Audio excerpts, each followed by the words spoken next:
author Cathy A has always loved animals and nature, which influenced her in writing her Lilith and the Fairies series, which is an adult paranormal romantic suspense series. Lilith's life blossoms with romance and adventure when she signs on to help the fairies. And Cathy's new children's novels, Lily and the Sophie Fairy Adventure series, are upcoming, not yet published. Cathy lives in Pittsburgh with her husband Alan and critters Cato and Cleo. She's retired from her work as an RN in critical care units and retired from massage and energy work as a Reiki master and cranial sacral therapist. Cathy agrees with Donna Eden of Eden Energy Method and other healers that diseases can be healed, even those considered incurable. Cathy considers herself to be a healing geek, fascinated by all forms of healing. She believes the fairies can help you transform your life. And you can sign up for her monthly newsletter, which I get, which is great fun, with free ebooks, healing tips, news of the fairy folk. And sign up for a free book of short stories, Tales of the Wild and Seldom Seen, at www.cathyacornauthor.com. And it's Cathy with a C, A, corn with a C, author.com. And then at the end she says, and don't forget to go outside and have fun with the fairies, which is something that she'll put in her newsletter as well. And I completely agree. It's so beautiful the way she encourages us to connect with the fairies. But Cathy, right now I want to say welcome. I'm so glad you're here. And can you tell us about this first, it seems to me this was your first encounter that you can remember anyway with the fairies in this life, is that you and your husband were looking outside the window of your townhouse and you saw some things fluttering around. Can you tell us about that? Yes, thank you, Caroline. I had started writing a book about the fairies. Let me backtrack a little bit. I had worked with angels, and I was following Doreen Virtue, who at that time was very active in the metaphysical community. And she wrote a book called Fairies 101, and she said that fairies were real. And I thought, Doreen, you're losing it. I just thought Doreen was making this up. Doreen was a little over the edge. But I had written a book about a woman and her guardian angels who lived in a townhouse. So I was going to write another novel. I thought, well, let's put some fairies in there, not believing at all. So before I finished the first draft of that novel, that was the night that my husband and I looked out the back window of our townhouse, and it was a tween place. It was between the yards and the woods, and it was a tween time. It was at dusk. It was between daylight and darkness, and we saw these little swirling, and so we went outside. It didn't look like rain, and it certainly wasn't wet, and they weren't insects, and yes, I had seen the fairies that I didn't believe in. Really wonderful. Yeah, you even went outside to make sure these weren't insects or raindrops. Right. Yeah. It could, there was no other explanation. And since then, I've seen them many times. And those are the nature angels, the ones that take care of the trees and the plants which is different than the fairy beings. Okay, how are they different? Well, I didn't even know about the fairy beings until Kim Wilborn is on the internet, and she has a Guardian Gateway program, and she gave a telesummit, and it was all about the Sidhe. They were calling them the Sidhe, which is Irish Gaelic, about the fairy beings. And this is a race of people.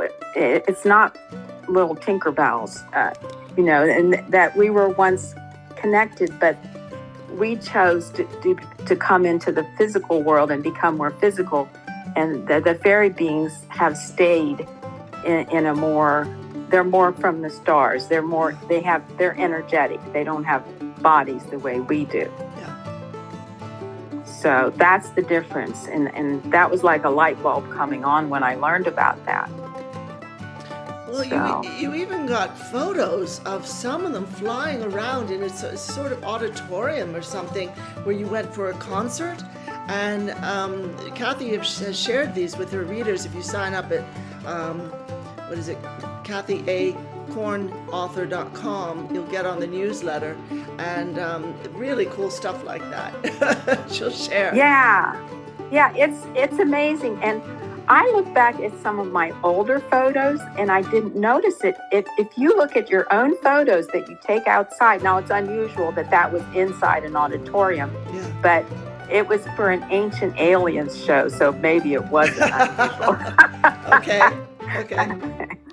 But if I look back at some of my old photos and I saw little orbs that I hadn't noticed. If you start, like my daughter sent me, she took a picture out, they go hiking, and she took a picture of a stream, and I saw this little green orb, and I told her about it, and she hadn't noticed it. So it might be more prevalent than we even know. It's just that you have to know what to look for.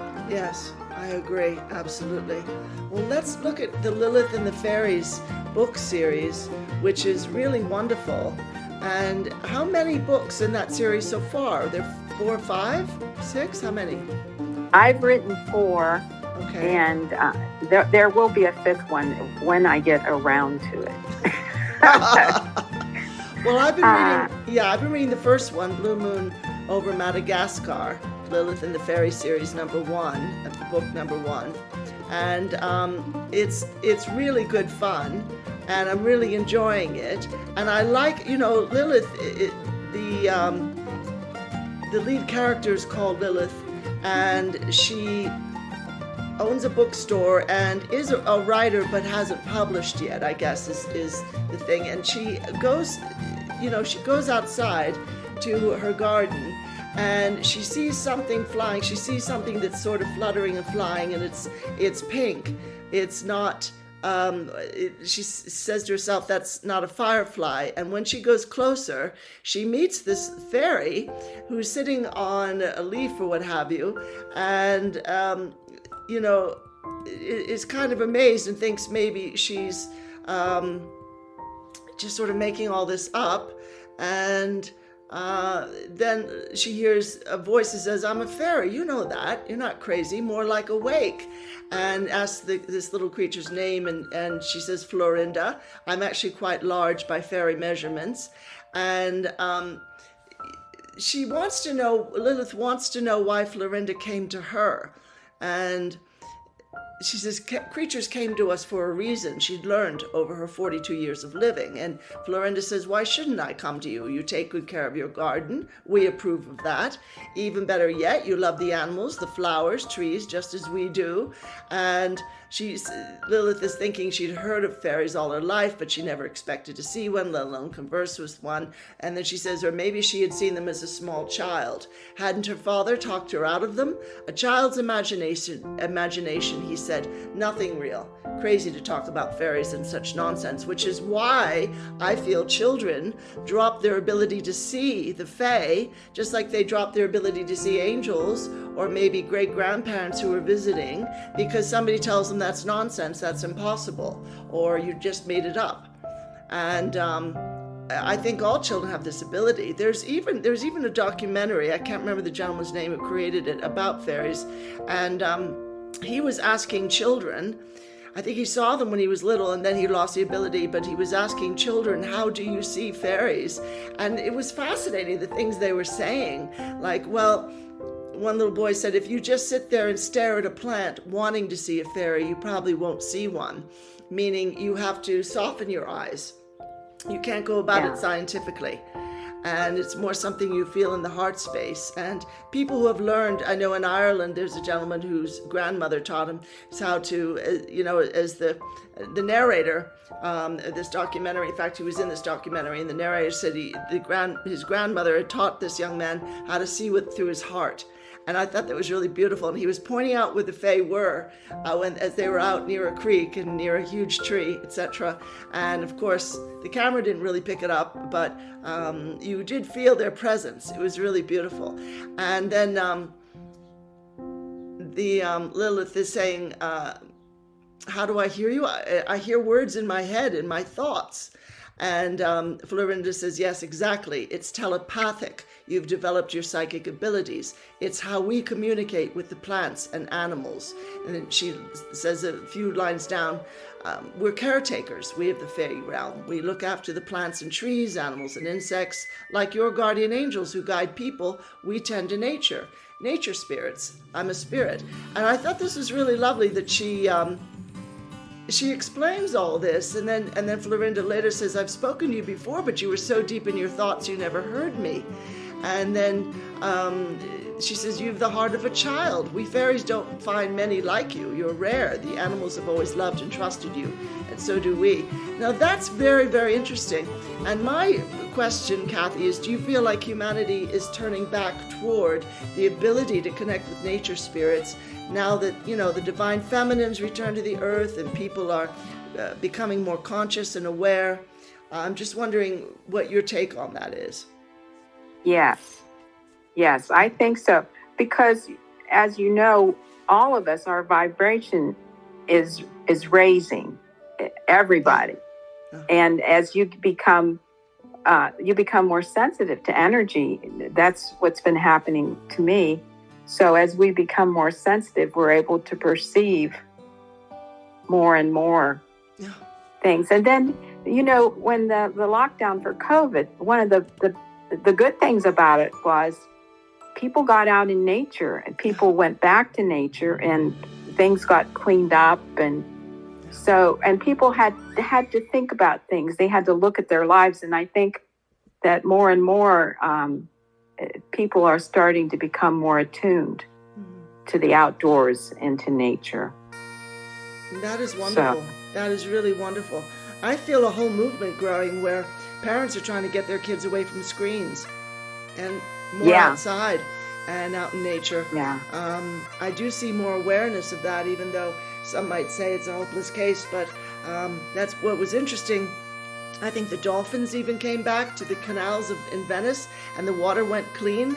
And a lot of places, the smog totally disappeared because people weren't out driving. And so it had this interesting cleansing effect. You're right. I agree. So when, you chose the name Lilith and her surname is Devlin, that's interesting that you chose the name Lilith. Now, tell us about that.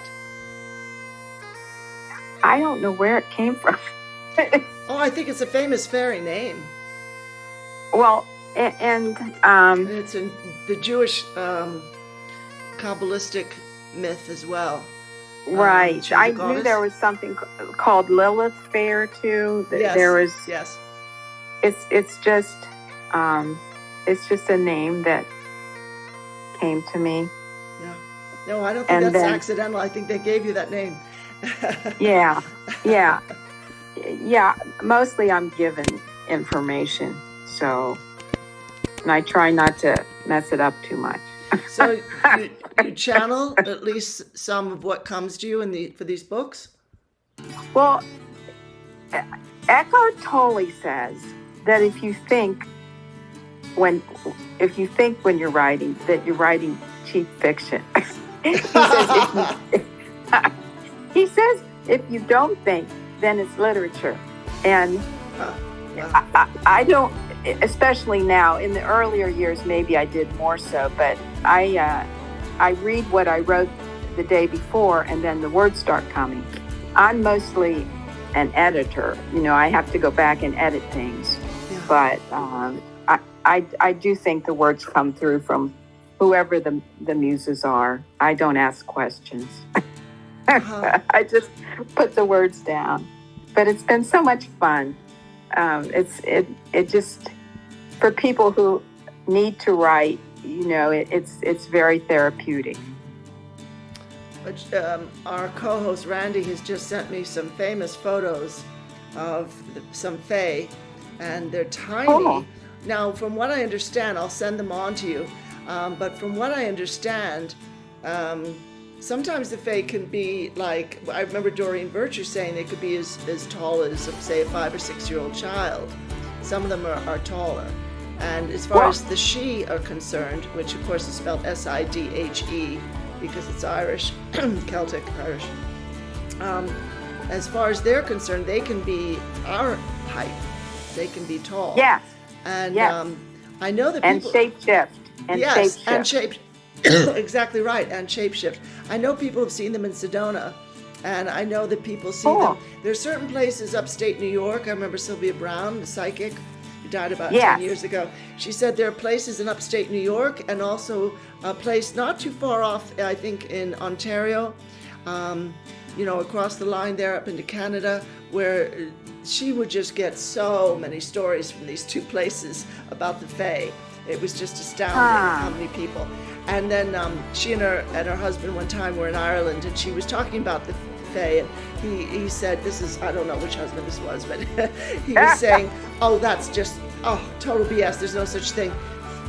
And then they're driving along, a man is driving them, and they look out the window, and they could see a fairy right there by the car. They were going slowly enough.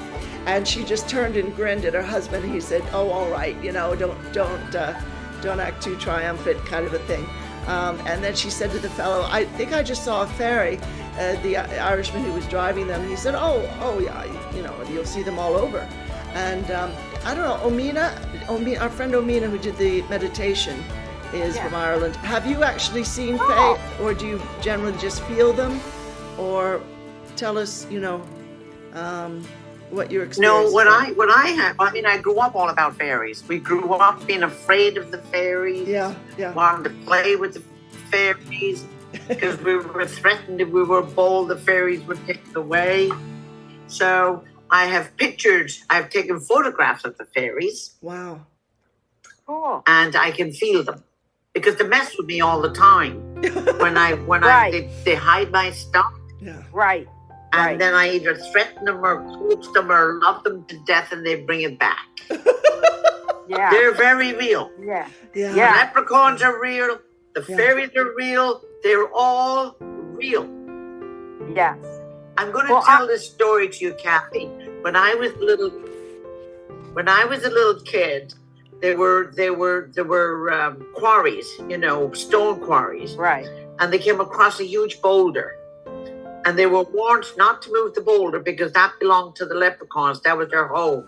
Yeah. And on a Thursday and Friday decided they were going to move the boulder, and they moved the boulder. Oh. The following Monday morning, went back to work, and the boulder was put back where it was. And they closed down the quarry. Because they disturbed the leprechaun's home. And the leprechauns put it back there. I mean, they're full of magic. If you're nice to them, they'll do anything you want.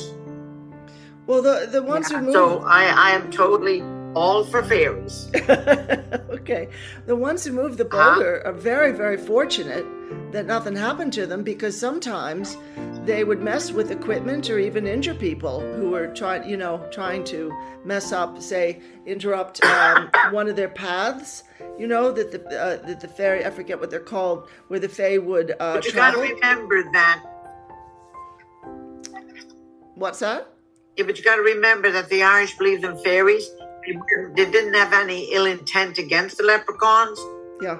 They were just moving the boulder because they were going to break it all up into little stones. So, of course, if the intention is not there to do them any harm, the leprechaun's not going to mess with them. They're just going to prove a point and move it back. Yes. Which they did. Yes. Yeah. All right. Yeah. So it was all over the news. It was in the early 50s. It was all over the news. And they closed down the quarry. They respected. The rest of the world was probably laughing at them, but they respected the fact that the leprechauns made their point. Yeah. Yeah. And they did. I mean, how else do you make a big boulder? It takes a couple of cranes to move it. It's going to get back there overnight.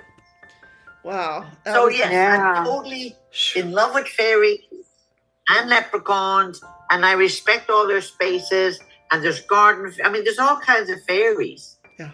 So I'm careful where I tread. Yes, exactly right. They're much faster than me, but yes, I've taken pictures of them. Oh, They're little spotlights to the naked eye. Well, can you send me some of them? We Even can share during them. The day. We can share some of them if you want, Omina. If you send me them, I can share them along with this interview. If I can find them. If you can find them. Okay. Well, Randy. Yeah, it would be fun. Yeah, I Yeah. can find them, yeah. Absolutely. Thank you. Randy's saying he has a story about a fairy he met one day in Thailand. Go ahead, Randy. Okay, what I was doing was, when you live in Thailand, you got to cut the grass a lot, like every week or two. I'm there, and there's this real long branch from this tree hanging, and it was in the grass. And I thought, I shut the mower off and said, okay, well, maybe I'll just cut this thing off. And poof, this fairy comes out of just a white, bright light. Fairy, this is my home. You will not cut down my home. You will hold it up and cut the grass and put it back. And if you do that, we're friends forever. Oh, my. And that was as plain as day. Every time I went out, I moved the thing, said hello, all sorts of different things. So they are real, but you have to be in a very peaceful state. Right. In order to see them. Like anything of the other realms. You need to be totally at peace and have no fear. There's nothing to fear anyway. No. Yeah. No. I agree.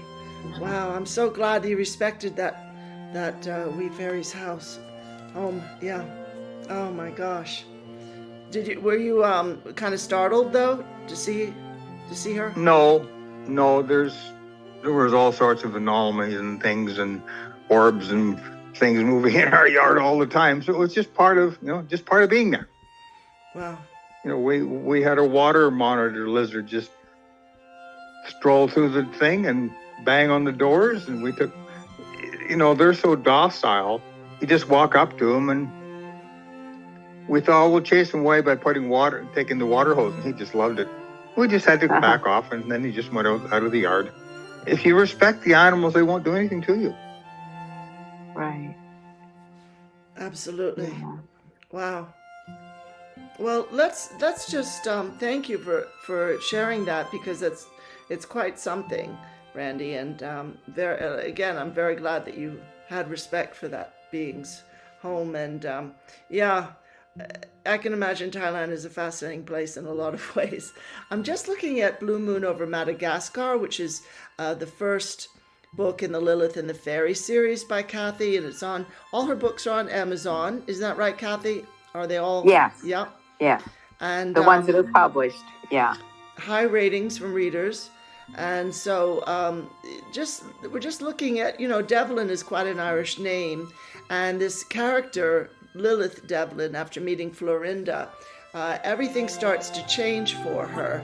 And Florinda encourages Lilith to start writing, and she does start writing a novel that explains the fairy ways. Now, is that an experience that you had, Cathy, or is that something that just came to you for the book? Yeah, I went into writing the fairy stories blind. The way it actually started, I was taking a course through community college in creative writing. And for one assignment, I wrote this little short piece about a woman meeting the fairy in her garden. And the class just went crazy about it. They thought it was they liked it. And the one who liked it best was a man, which, some would say this might be more of a woman's story. But the man they just were intrigued by the fairy and the story. Oh, wonderful. I'm so glad. Because these stories, the grown-up books, not the children's series you're writing, but you're going to put out, but these for grown-ups, they all have suspense and the supernatural, but also romance woven into them, which is good fun. And what's interesting also, you say like a misturn, Lilith leaves the U.S., goes to Ireland, and a misturn in the Irish countryside reveals an ancient elemental and a pub night out. Now, what do you mean by an ancient elemental? She just met a fairy out in nature who was a little different than what she was used to. Okay. So it was another fairy being. All right. Who spoke to her. It's true. Yeah. When I say elemental, I tend to mean nature spirits. A lot of people, when they say earth elementals, they think that they're actually referring to the earth elements. But an elemental is a nature spirit, really. That's how I see it. And then she ends up in Madagascar, and scouring the rainforest to save endangered lemurs. Good gravy. So this really leaps around. It's just a lot of really lovely twists and turns. And it is very magical. It is very much a magical adventure. But what I like about Cathy's writing is that she so easily bridges the world you and I live in with this other world that we suspect is there, but which seems to stay hidden for most of us. Or maybe we're just too busy, we're rushing off somewhere. And we're too busy as we're walking to notice the trees and the flowers and the grass. And maybe something is calling to us there. But we're so caught up in our schedule and our to-do list. I know I'm quite guilty of this, that it's just that's too engaging, and that's what's got our attention. And tell us about your book, The Witch's Lost Love. It's about a woman, Stephanie, who lives a pretty simple life, and then she joins a Wiccan group of healer women because she wants to live in harmony with the earth.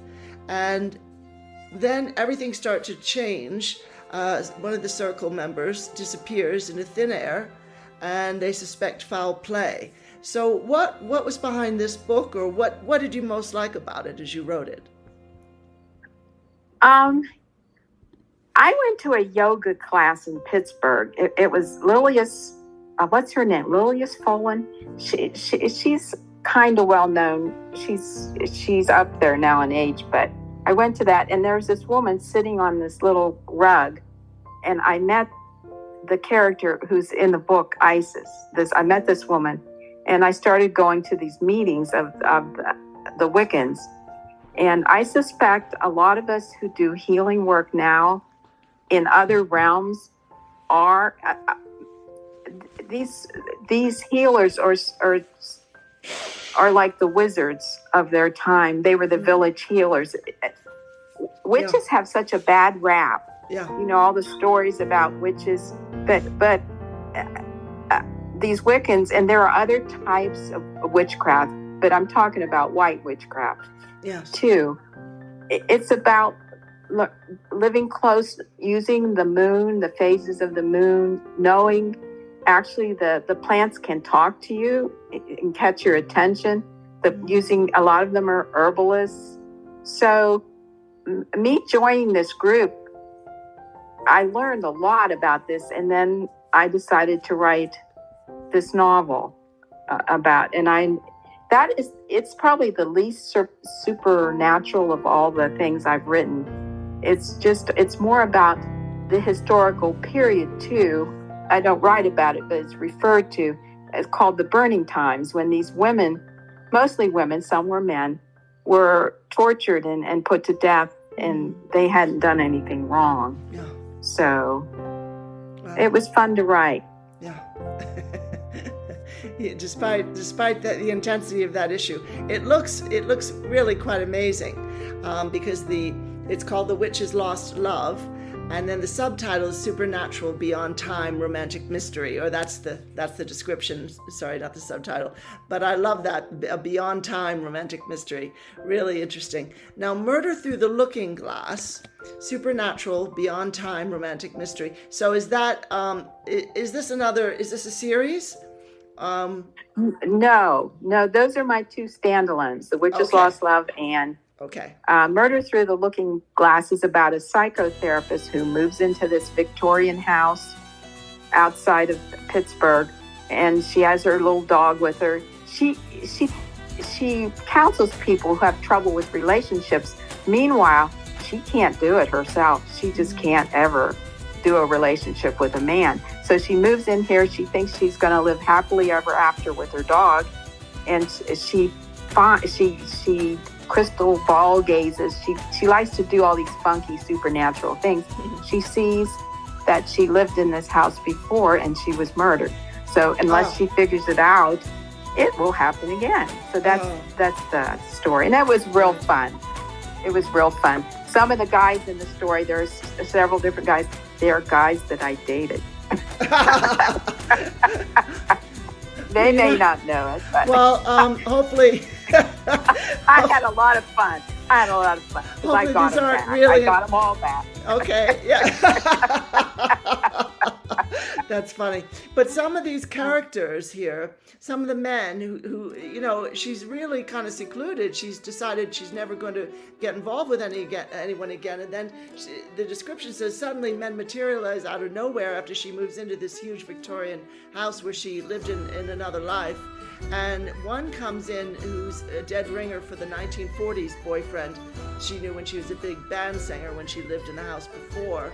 And but she finds it hard to trust anyone, and the description says the haunting visions and her knowing convince her that love's a dangerous business just now. Really good fun, and I hope somebody makes, you know, TV series out of these books because they're great. They're really wonderful fun. And I write a lot about women who have trouble with relationships with men. Yeah. Not that I would know anything about them.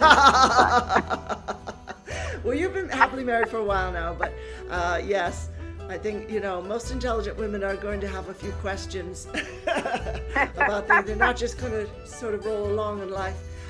You know what I feel also, Cathy, is that you have you kind of have a goddess presence in these stories. There are goddess references. You mentioned Isis a little while ago, and I feel like there's a lot of the divine feminine that comes in, and even if your characters aren't really aware of it, something's trying to awaken them to that, to realizing the divine feminine in them.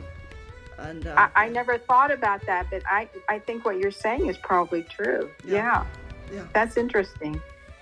And as Lilith, the fairy lady, she grows more and more sensitive. She certainly accesses her goddess powers too. And we women, we're all goddesses. We're all goddesses. It's in there. Yes. It's in there. And if you don't believe it, well, believe it. Absolutely. Well, so Lilith has one adventure after another. That's what the Lilith in the Fairies series is, really. And she does marry at one point, and then in Beyond the Fairy Portal, that book, which has an amazing picture of a fiery dragon on the cover,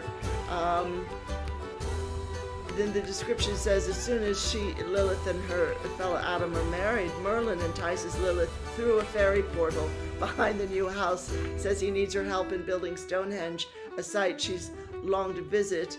And the fairies encourage her to take on this mission. What does he mean he needs her help in building Stonehenge? You mean rebuilding it, or? He's slippery. It's the young Merlin. Oh. It's not the older guy. All right. And it has to do with his connection with Nimue and his. You'd have to read the book. I'm not giving out any spoilers. Okay. All right. That's fine. That's perfectly fine. Well, let's talk for a minute about your background as a healer, and you're agreeing with Donna Eden, who's well known, the Eden Energy Method, that there's nothing that's incurable, and you're fascinated by the issue. You were an RN in critical care for 30 years, or how long? 17. 17 I years? did nursing. I did nursing for 20 years. Okay, 20 years. And then you were into massage therapy and energy work as a Reiki master and a cranial sacral therapist. So what brought you into Reiki? When I got out of massage school, I stopped to visit. There was a lady who did massage near where I lived. I saw her sign, and she said that Reiki gave you more energy, and I certainly needed more energy. So Okay. I checked it out. And it's quite a journey, There's all types of energy work. It's just one. And I believe that you can do energy work without any attunements at all. Just set an intention and you can visualize. But Reiki is a tried and true method that it increases the energy you can channel through your upper chakras. Dr. Asui started it, but It started in Japan, is that right? Could I say something about that? Oh, yes. Yes. Go ahead. Go Uh-huh. ahead, Amina. Sure. Could I? Yes, sure. Uh-huh. Okay. Well, I'm a Reiki master teacher. Uh-huh. Oh, you know One more of the than I things do. I love about Reiki. Okay. Well, one of the things I love about it is definitely channeling the universal energy. But the one thing about Reiki, your ego cannot be involved in it. It teaches people that their ego cannot be involved in it, because when we're doing Reiki on someone or any healing on them, there's nothing we can do about it if that person's not open to receiving it. And we can't claim any accolade for healing them. Right. And I think that's a great lesson for healers. I really do. Because I do believe you can definitely do healing energy with intention without Reiki, because I do that all the time as well. But for people that don't believe in that type of healing, Reiki is a great segue into it. Yes. Because it teaches them about spirituality, it teaches them about the universal consciousness. So it's, to me, it's Reiki is a great tool. Right. And that's why I love it. I just had to say that. It increases your vibration. It helps you clear the things you need to clear. I love Reiki. Yeah. So it cleans up your energy. Yeah, it cleans up your energy. And it's because it's going to speed up the healing, bring up the issues, clear them out. And then you can use Reiki again to clear them out quicker. So it's a really good tool. Wonderful. And there's distance healing. I always say, if you don't know what else to do, do Reiki. Do Reiki. It's going to help. Because you can't. The thing about Reiki, you cannot go wrong with it. Yeah. Right. You cannot go wrong with Reiki. The energy goes if where a person is not open to receiving it. Yeah. Exactly. And you go right back to the universe. Absolutely. That's why our egos are not involved in this, which I love. It's a great teacher. Okay, wonderful. I've said enough. Thank you. Thank you, Omina. And now I'm feeling like I need to learn how to do Reiki. I feel like just from that description from the two of you, that is completely wonderful. Thank you for that. I'm wondering if I think you still do some energy work, Cathy, and I'm wondering, do you think that the Fae assist you, because they can assist with healing just as angels can? Well, I did take, Bernadette Wolf has a fairy Reiki course. Oh, wow. And there are different symbols, and I don't use it a whole lot, but there's, you can definitely, if you're interested in that sort of thing, she can attune you to it and give you the symbols, and Oh, wow. So there is that. Would that be under CelticMysterySchool.com, or what do you think? I would think so. All right. Anyone could contact Bernadette, and it's Wolf. It's a WULF. wonderful experience. It is. She did a reading for me, and then she did an attunement, and it was very nice. Yeah, it's fascinating. I would like to know, what do you do with fairies with Reiki? Yeah, good question. What do you do with fairies with Reiki? It's just a different healing modality, and you have different symbols than the other. Is it healing? Is it a healing on fairies, or healing with fairies? With fairies, with the fairy energy, and you can use it with people or pets, or Gotcha. I think it would probably be good for pets because, because of the connection there. Yeah. Oh, yeah. I'm just curious. If I can't imagine healing fairies, I'd be looking at them for healing. No, exactly. No, it's with them, with their assistance. The fairy energy is helping you. There's a symbol for the fairies of the air. There's a symbol for the different ones. Yeah. So, but because I do the other, that I would definitely. because I do the other and massage and so many things, I didn't get into it a whole lot, but it would certainly be something that anyone could pursue. Wonderful. Well, I'd be definitely interested in looking at it. Thank you. Yeah. Yeah. Yeah. Bernadette. Right after that day I had my attunement with her, I was in Florida at my parents' house, and I went outside. It was a very nice thing. And I connected with a great blue heron, and I felt this such stillness. And it was, I think they get real still when they're hunting, you know, when they're trying to catch a fish or whatever. And I just connected, and it was like a magical moment that I sensed the stillness. And it was because I just had the attunement. So. Wow, that is wonderful. I'm just looking to see if Caroline? I can get. Yes, I just wanted to say something to you, Cathy. Yes. My name is Tara, and I was just wondering, I studied with a fairy that was in a human body, and Yes. her name was Dora Van Gelder Kunst. She was head of the Theosophical Society for the entire Western Hemisphere, so she was anchored in Wheaton, Illinois, about an hour and a half or so west of Chicago. Are you familiar?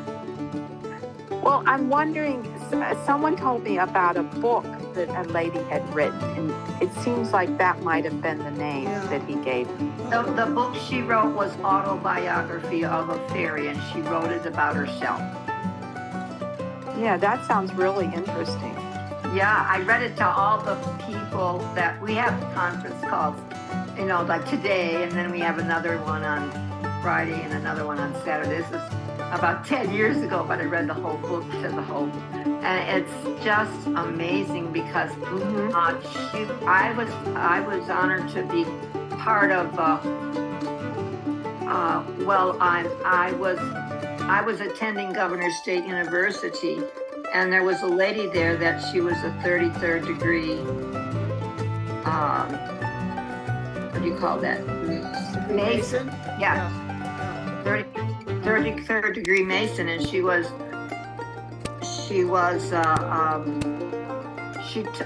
think when you learn Reiki, if you want to do, at the time you had to have $10,000 to get the top.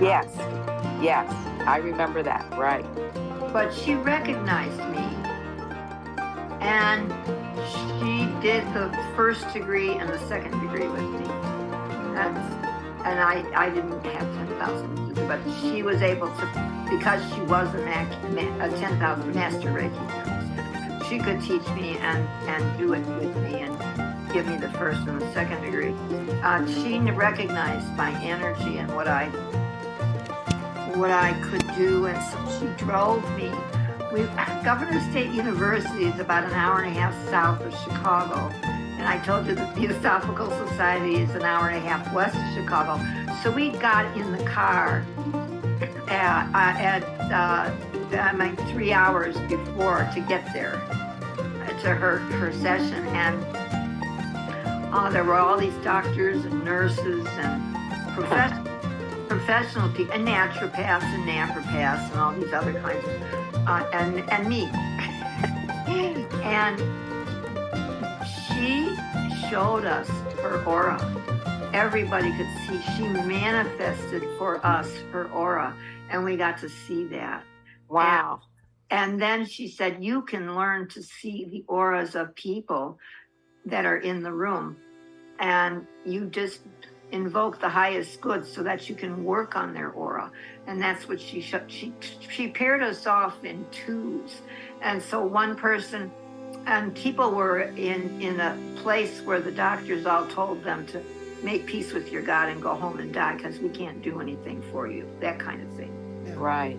All these people came to these things, and I mean, I was just doing this for years, but the people who came, they got well. Oh, wow. And we worked with our energy, with our hands, one in the front and one behind, and we went through their aura together, front and behind.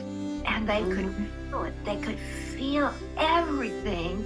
And we could see different things going on, like this one person had a terrible pain, and it had it for about 15 years in the back of the scapula of his shoulder. And I had him sit down in front of me, and it was on a higher chair, like those chairs you sit at a bar, higher. And I had all these people from the class, they were standing in front, and they were watching, and I started taking my hands and just going through his aura, from the top of his head, along the side and down his arms, and from the top of his head down the back, and the top of his head down the front. And I started seeing violet in the aura. I said, oh. And so when I got to that part of the scapula of the shoulder, I was just running it through the violet flame in the aura, and he said, it's gone. Wow. And I have not had it gone for 15 years. What the heck did you do? And I said, I said, I didn't do anything. You offered to work with it, and you set your intention, and the fairies did the rest. Wow. That's a great story. It's been a great story, and I love yes, it. I also met. I was I was one of the orchestrators of something called the World Symposium on Humanity. There was a team of us, and we took 5 years to bring people together in Los Angeles, in Toronto, and in London, and then over in India, Madras, India. And then there were 360 other locations, and I did a simulcast of this World Symposium on Humanity from April 7th to April 14th, 1979. And this was like a global thing. There were hundreds of thousands of people that participated in all those sites. And we did global work of healing the planet and all the people together on it, and brought together all these highly credible healers and teachers. And and Bucky Fuller was one of his last things he did, and he went over the rainbow. Oh. And I got to meet him and work with him. He taught one thing I will never forget. He said, don't ever forget this.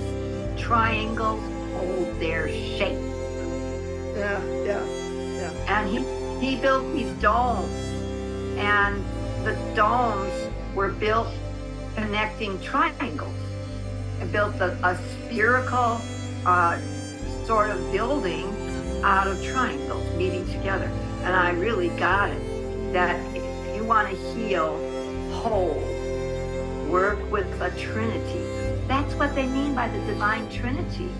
Well, and also a lot of people will image that they're inside of a golden triangle, like not a golden triangle, a golden pyramid. And that's very healing. And Jennifer Ruth Russell uses that as well. Exactly. In her and imagery. Pyramid means, you take it apart, pi, ra, mid, it's fire in the center. Wow. That's what it's the fire in the center of your being. Oh my gosh. I call that your heart, your high heart. Gosh. Yeah, that's a beautiful way of looking at it as well. Oh, yeah. Wonderful. Thank you, Tara. I just want to quickly ask before Cathy has to go, because it's getting quite late. She's on the East Coast. It's very late for her to be doing an interview, and we really thank her for willing to be on an evening show. But in this, what is it, Moon over Madagascar, in the first book with Lilith Devlin, when Lilith is talking to that fairy, she says, I must be dreaming, I want to believe. And then she's wondering, will I doubt all this later after the fairy had gone? And the fairy hears this and says, that's doubtful, Lilith. We know a lot about you, and your angels talk with us too. After all, we fairies are just nature angels, we as we may be. We, W-E-E, little. You've studied the angels as well, haven't you, Cathy? Yes. I started out studying angels, and recently I wanted to have a closer connection with the fairies, because I get most of my information, it just comes through when I'm writing. It's not that I so much see fairies, talk to the she.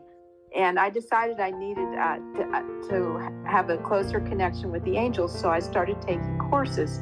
And these guys are from Hay House, Robert Reeves and Kyle Gray.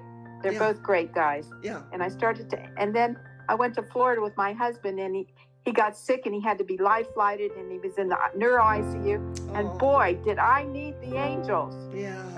I you know, we have an intuition that we need to do something. I didn't really know the real reason, but I found out, and everything is, we're living happily ever after. Oh, wonderful.